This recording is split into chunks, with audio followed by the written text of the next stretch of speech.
Let's talk a little bit about the chart that you're shown in Knitrino. The directions explain it in the important note that this is just a miniaturized version widthwise of your hat, but it's only showing you 8 stitches across, and your hat has many more stitches than that, and that's because this is what you're going to repeat over and over again. And the salmon color border on either side is telling you that that's what you're going to repeat over and over again until you get to the end of your round.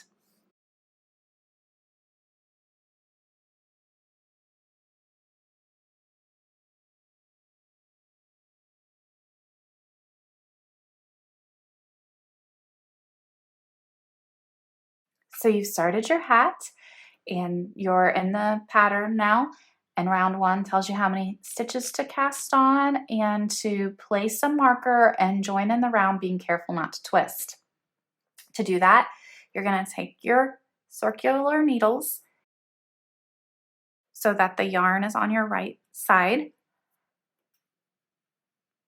The being careful not to twist means that your cast on edge has to all be facing the same direction.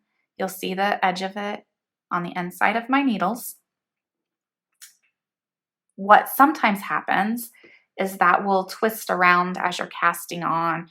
And if you do that, your hat is going to be twisted and will not sit on your head.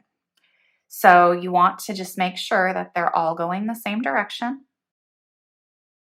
And then place your marker on your right needle. And for this pattern, our first stitch is a purl stitch. So you're going to stick your needle, you're going to bring your yarn to the front, stick your needle through your first stitch purlwise. Make sure that you've got the yarn coming from your ball and not the tail, and purl that first stitch. Then you're going to start your 1-by-1 ribbing, always moving your yarn.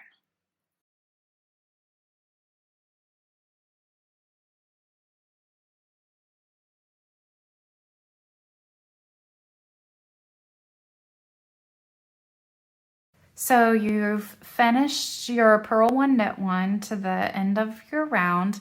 I'm on my last stitch here. I'm just going to knit that one. And you'll notice that there's this tail here. Just keep it out of your way. And you'll notice it might look a little funny, but don't worry about it.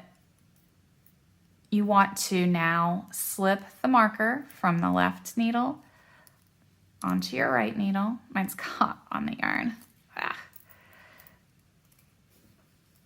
And then you're gonna just keep going round and round. The first stitch is a purl.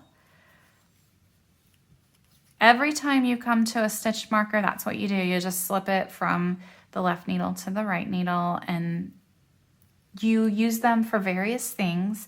For this hat, you just need it to mark where your round begins and ends. Pattern that you'll be working every other row on the odd rows for your hat is going to be a knit 3, slip 1. And when you first get to that row, row 9, you have this important instruction that tells you there are different ways to slip a stitch. And generally, if it doesn't specify, you should slip it purlwise with the yarn in back. So we've just knit 3 here. To slip it purlwise, you stick your needle through as if you were going to purl, but don't do anything. Just move it from the left needle to the right needle. So again, you're going to knit 3